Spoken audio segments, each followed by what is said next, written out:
L'argent. Euh, on gère de l'argent, on a des business, on génère de l'argent. Plusieurs des gens dans ma communauté, une grande partie, c'est des conseillers en gestion de patrimoine. Donc, quelle est la relation qu'on a avec l'argent? Je trouve que c'est un sujet qui est fascinant parce que qui vient nous impacter tous dans notre vie personnelle, dans nos business et comment aussi on accompagne les gens. Donc, cette semaine, j'ai invité un ami à moi, Christian Junot, qui a écrit le livre et là, ce qu'on le voit, ce que l'argent dit de vous. C'est la deuxième édition qui est sortie. J'ai déjà parlé de la première édition. J'ai écrit dessus. J'en parle souvent. Christian, c'était un des experts invités dans la dernière cohorte de mon programme Indélogeable. Et justement, on adresse tout le côté psychologie, comportement humain par rapport à l'argent.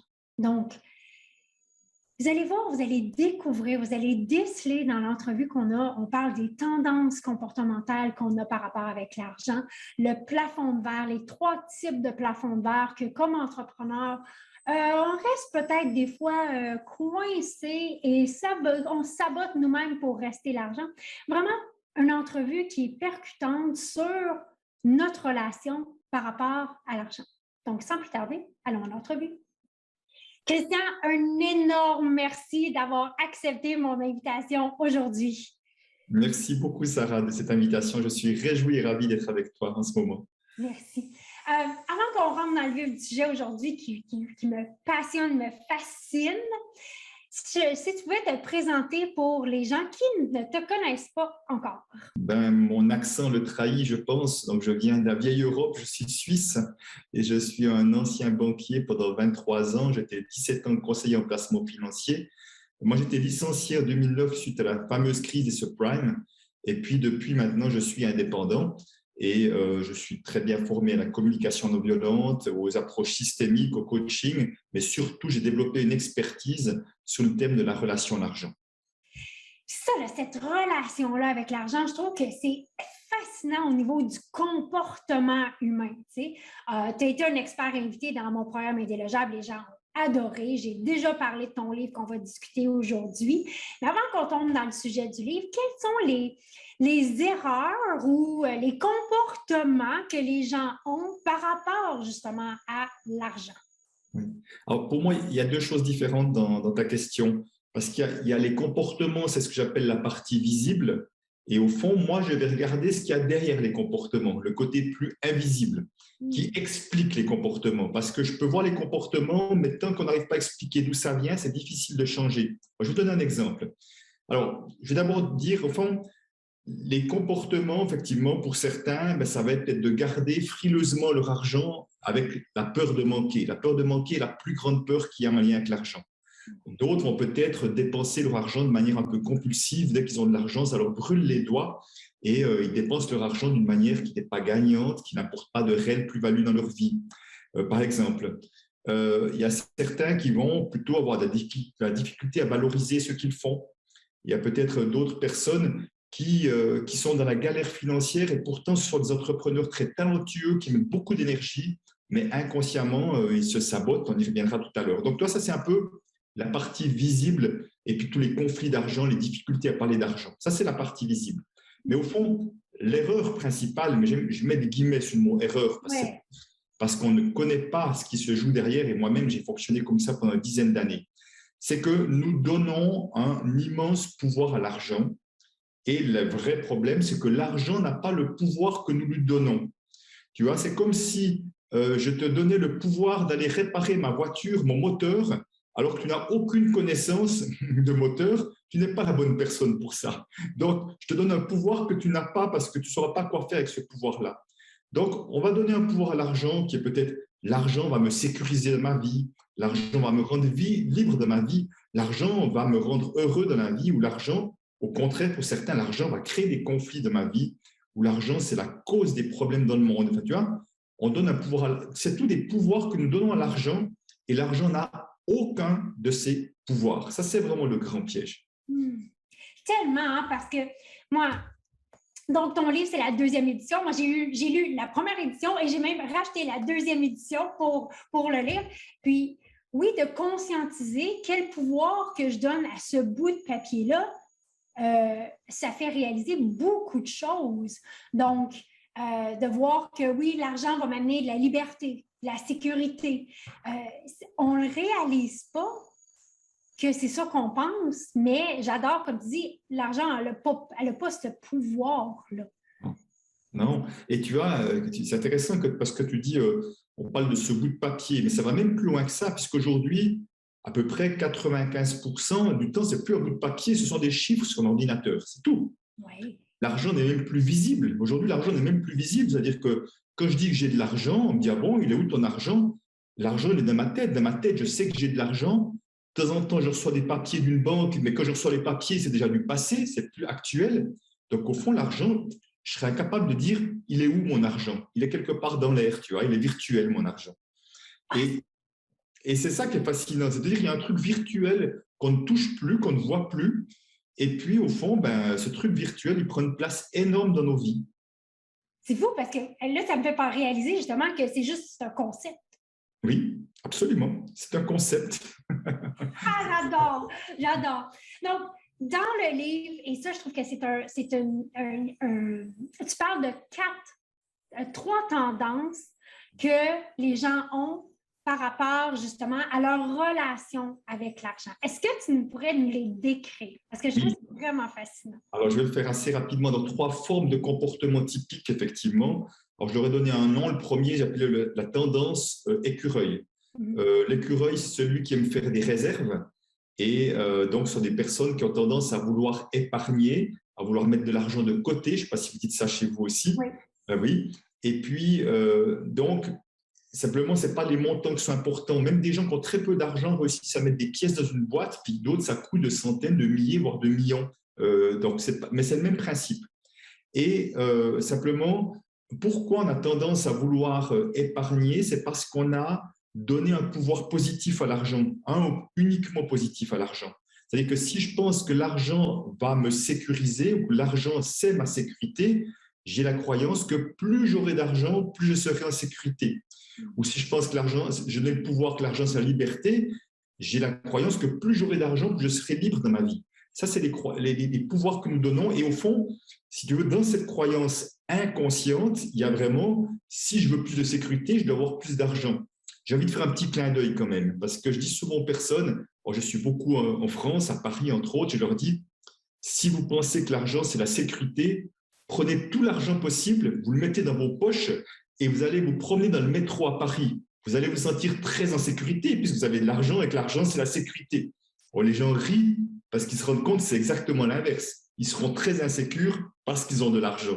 Donc, tout à coup, ils se disent, ah, tiens, il y a déjà un premier piège, un premier bug, parce que je vois que parfois, je suis au contraire insécure parce que j'ai de l'argent.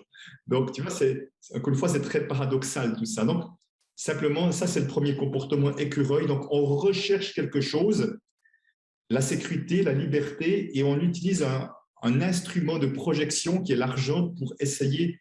Donc, le piège, c'est quoi? C'est que mon problème, c'est que je manque de sécurité intérieure. C'était mon cas pendant très longtemps.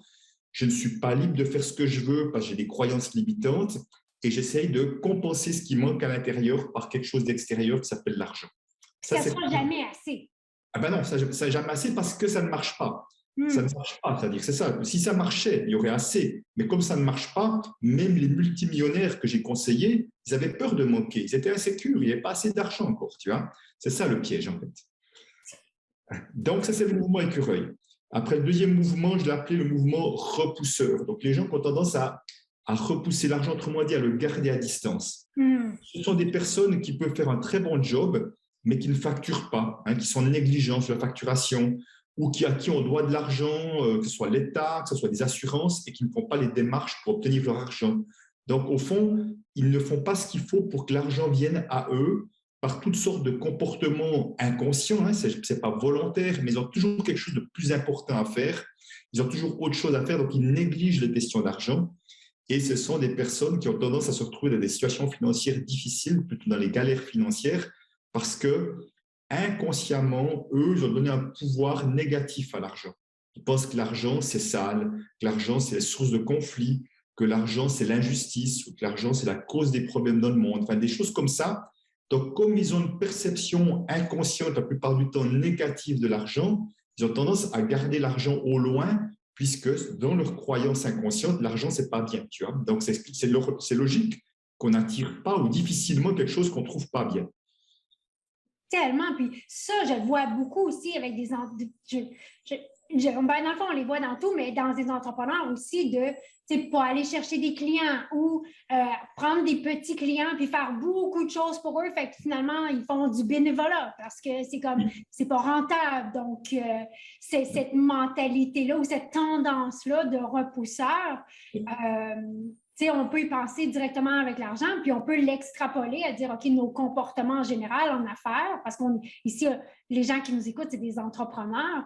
Donc, OK, comment est-ce que peut-être je repousse en faisant pas ce que j'ai à faire ou des fois en prenant des petits clients, mais donner tellement que finalement, je gagne moins que le salaire minimum. Ah, absolument. Donc, c'est serait typique de quelqu'un de ce style-là, si tu veux. Et puis même, à la limite, c'est des personnes qui pourraient gagner beaucoup d'argent, ils vont ou se saboter ou trouver de bonnes raisons de refuser aussi, tu vois. Ça, j'ai vu plein de choses incroyables, des situations incroyables de personnes qui, inconsciemment, en tout cas, ne veulent pas d'argent à eux, en quelque sorte. Hein. Et le troisième mouvement, c'est le mouvement que j'appelais montagne russe.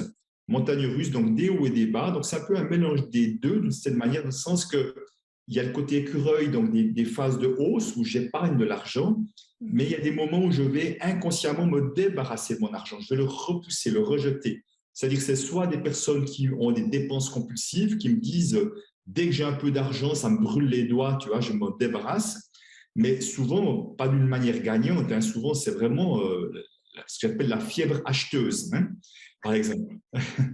Alors, pour d'autres, par exemple, ils vont se faire rouler, ils vont attirer des personnes qui vont dilapider leur argent. Ça peut être dans le monde professionnel, un comptable malveillant. Mon père, c'est un associé qui a mal utilisé l'argent. Parfois, c'est dans le couple que ça arrive, qu'il y a des membres du couple qui dilapident tout l'argent aussi. Ça peut être toutes ces arnaques qu'on trouve sur Internet. Il y en a beaucoup des arnaques, malheureusement, aujourd'hui, que ces gens vont succomber à ça, ou on va prêter de l'argent à quelqu'un qui ne va jamais rembourser, par exemple. Quel que soit, ou alors c'est des faillites, des divorces qui se passent mal. Donc, quelle que soit la raison, d'un coup, à un moment donné, c'est la chute. On retombe, tu vois, on retombe à zéro. Et certains, ça arrive de manière 2 fois, 3 fois dans une vie, puis d'autres, ça arrive de manière beaucoup plus récurrente. Il y a des personnes qui me disent, c'est dingue, dès que j'ai un certain montant d'épargne, il m'arrive un coup dur, un problème dans la maison, un problème à la voiture, une facture non prévue. Enfin, c'est comme si l'argent repartait d'une manière qui n'est pas gagnante, qui n'est pas joyeuse en quelque sorte. Donc ces gens-là, si tu veux, le piège, ils ont au moins une projection positive sur l'argent, sécurité, liberté, autres, et au moins une projection négative sur l'argent. L'argent, c'est sale, l'argent, c'est source de conflit. Donc une sorte de conflit intérieur, tu vois, c'est j'aime et j'aime pas l'argent en même temps. Donc c'est ça qui se manifeste en fait. C'est fascinant de mettre au jour, puis de mettre en mots justement des comportements que tu dis, c'est bien, puis c'est inconscient. Oui. Donc, on ne s'en rend pas compte, on ne sait pas pourquoi, oui. Mais on sait que c'est jamais assez, ou on sait que, on voit qu'on ne facture pas, ou on voit que justement le compte de banque, il fait comme ça. Puis dès qu'on peut le mettre en mots, on peut conscientiser le comportement. Puis ce que j'aime particulièrement dans ton livre, c'est que tu donnes beaucoup de questionnements, d'exercices, pour que les gens puissent pas juste intellectualiser les concepts, mais comment l'expérimenter et aller en profondeur pour dire, OK, qu'est-ce qui est derrière ce comportement visible? C'est quoi l'invisible derrière ça? T'sais? Puis, il y a un concept que tu apportes aussi que j'ai vraiment aimé, c'est le concept du plafond de verre. Oui. Tu pourrais nous en parler? Oui, volontiers, parce qu'au fond, là, j'ai donné 3 grandes catégories, puis après, il y a un peu plus de finesse dedans, effectivement, et dans ces finesses, c'est-à-dire que dans ces 3 catégories, on peut avoir ce que j'appelle des plafonds de verre. Des plafonds de verre, c'est quoi? Ce sont ces limitations inconscientes qu'on se met qui fait qu'on n'arrive pas à plus qu'un certain niveau. Alors, il y a 3 niveaux que j'ai identifiés. Il y a le niveau des revenus, et là, on le voit beaucoup dans le milieu des entrepreneurs. D'un coup, on n'arrive pas à gagner, ou alors on arrive à gagner un certain montant et pas plus. Moi, je vois des entrepreneurs qui, des fois, augmentent fortement leur chiffre d'affaires, mais pour eux, il ne leur reste pas plus, parce qu'il y a comme beaucoup plus de frais, d'argent qui fout le camp, et pour eux, il n'y a jamais plus d'argent, quel que soit le niveau de chiffre d'affaires. Donc ça, c'est typique. Moi, j'ai déjà cassé 2 à 3 plafonds de verre, je ne sais plus, c'est 2 ou 3 maintenant, mais 2 sûrs, qui m'a comme fait passer un palier supplémentaire jusqu'à qu'il y ait un autre qui se présente. Ça, c'est les revenus.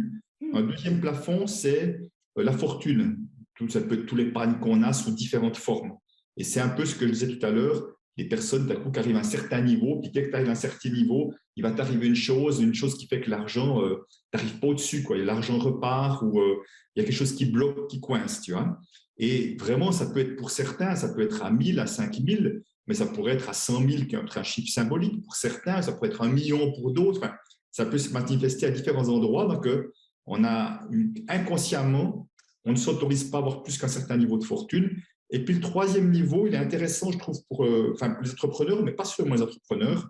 C'est ce que j'appelle en termes de réussite, de succès. Je mets des guillemets sur le mot réussite et succès parce que c'est très personnel, ce qu'on appelle une réussite, un succès, et de visibilité.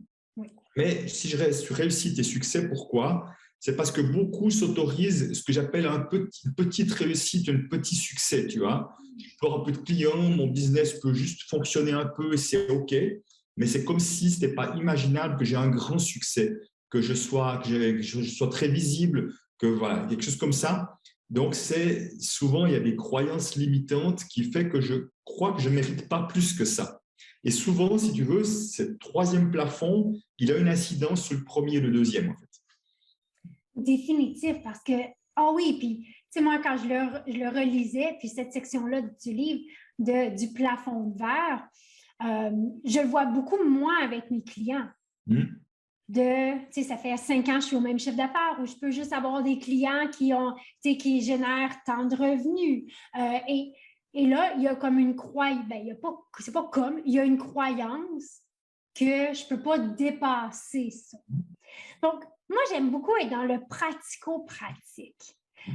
Oui, il y a des super bonnes questions dans le livre, des exercices. Mais qu'est-ce qu'un entrepreneur qui voit qui est à son plafond de verre, quelle serait une action qu'il peut faire pour le mettre au jour et le dépasser, le fracasser? J'aime mieux fracasser que le dépasser. Tu sais? Alors, je dirais,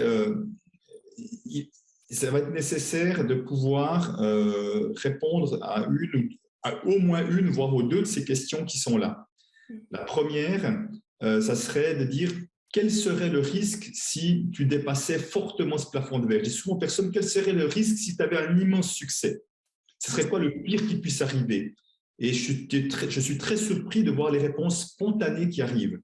Vraiment, des réponses spontanées. Ah ben, j'ai beaucoup de succès, je ne verrai plus ma famille, je ne verrai plus mes enfants, par exemple. Je tomberai en burn-out. Tu vois, donc, ils ont des réponses qui viennent comme ça. Je dis, OK. Donc, on est en train de mettre en conscience ce qui était inconscient. Parce que tant que c'est inconscient et que je pense que beaucoup de succès vont me faire vivre ça, c'est clair qu'inconsciemment, je vais me limiter. Et puis, l'autre question, mais qui peut aussi revenir au même, c'est quel est le bénéfice secondaire, le bénéfice caché de rester dans cette situation-là.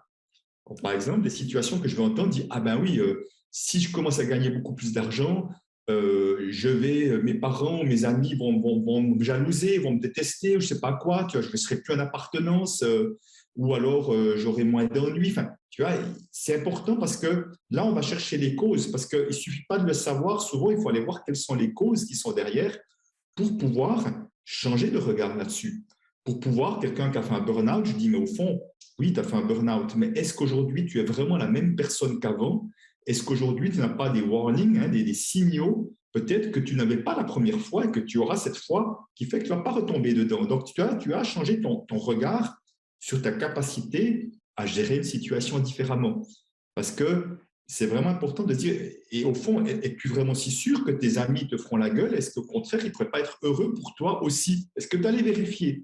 Tu vois, souvent, c'est des idées qu'on se raconte. Je vais gagner plus que mon père, je vais gagner plus que mon conjoint. Enfin, ce genre de choses-là, est-ce que tu allais vérifier avec lui si c'est un problème? Parce que tant qu'on reste dans ces peurs-là et qu'on reste avec ça, on se limite inévitablement. Ah ben oui, puis tu sais, c'est toutes des histoires qu'on se raconte, là. Et oui. Tu sais, donc, oui, le plafond de verre, j'adore les 2 questions. Puis Je te l'ai emprunté avec un client justement dernièrement. Puis, dans le fond, c'est quoi le pire qui peut arriver? Et ça a été ça, justement. Ben, c'est parce que ma famille n'est pas comme ça. Et ma famille n'a pas un grand succès. Mes amis n'ont pas nécessairement de grand succès. Donc, je vais être exclue de la tribu. Et pour le cerveau, si je suis exclue de la tribu, ben, je vais être mangée par un tigre, que c'est très possible au centre-ville de Montréal. Là, le cerveau, il fonctionne encore comme ça. Donc, inconsciemment, ça l'explique. Ceci explique cela. Là, absolument. Donc, Christian, je pense que le livre, il est rempli de, moi j'appelle ça des moments magiques. Merci. Des conscientisations de, oui, notre rapport avec l'argent. Parce que notre rapport, est-ce que tu es d'accord que l'argent présentement prend une place énorme dans la société? Oui, très clairement. Je dis souvent, un de mes objectifs, c'est de remettre l'argent à sa juste place pour que l'argent soit au service de nos projets de vie et pas un frein, un blocage, un empêchement, tu vois, ou une source de stress, par exemple. Et effectivement, je dis souvent aussi que l'argent prend beaucoup trop de place dans notre société et un de mes objectifs, c'est de remettre l'argent à sa juste place. Parce que je trouve effectivement, parce que nous donnons tout ce pouvoir à l'argent que l'argent n'a pas, c'est bien pour ça qu'il prend autant de place. Tellement. Si les gens veulent te suivre sur le web, parce que je sais que tu es très généreux en contenu, les gens peuvent te trouver où exactement? Alors, j'ai un site web qui est www.cjunoconseil, conseil au singulier.com, dans lequel voilà, vous aurez toute série d'informations. J'ai une chaîne YouTube également, j'ai des nombreuses vidéos gratuites également que je renouvelle régulièrement aussi, que vous pouvez trouver, et sur les réseaux sociaux, bien évidemment aussi. Je vais m'assurer qu'on mette tous les liens à tes plateformes sur le web et aussi où les gens peuvent se procurer le livre. C'est vraiment, même l'avoir lu une deuxième fois, ça m'a permis, moi, de réaliser des choses que je n'avais même pas réalisées la première fois. Oui, c'est ça. Il y a différentes couches, tu sais. Comme j'ai dit, j'ai beau être expert de la relation à l'argent, j'ai eu tellement de peur pendant très longtemps que c'est un chemin qui n'est jamais terminé. Est-ce que j'ai encore un plafond de verre? C'est que la réalité dans la matière qui me le montrera ou pas. Je ne sais pas. Pour l'instant, pas. Mais peut-être qu'à un moment donné, je me dis, tiens, bizarre, il me semble que je devrais arriver plus que ça et ça bloque. Alors, peut-être que ce sera un nouveau, je ne sais pas. Donc, c'est un chemin. C'est pour ça que je ne suis pas surpris que tu découvres de nouvelles choses encore. Mais merci beaucoup de l'avoir écrit. Merci. Merci beaucoup de partager tout. J'ai hâte que tu reviennes au Québec pour faire d'autres conférences au Québec. Moi aussi. Merci beaucoup d'avoir accepté mon invitation. Merci Sarah, au plaisir. J'espère que vous avez aimé l'entrevue. Si vous l'avez aimé, donnez-lui un petit thumbs up. Et si vous voyez des patterns de gens que vous connaissez, partagez-leur l'entrevue, justement pour qu'ils puissent mettre au jour certains de leurs comportements.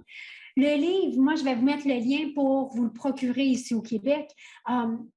C'est le fun, hein? Renaud Bré nous donne en 48 heures. C'est un livre qui est vraiment... c'est un livre pas à intellectualiser, c'est un livre à faire l'expérience. Donc, il a mis plein d'exercices, plein de questions à se poser. Puis, vous allez découvrir des patterns de comportement qui vont peut-être expliquer justement certaines choses dans la relation avec certains clients, dans votre business vous-même et le comportement aussi de certains clients. Et c'est vraiment un livre et un aspect de comportement à comprendre.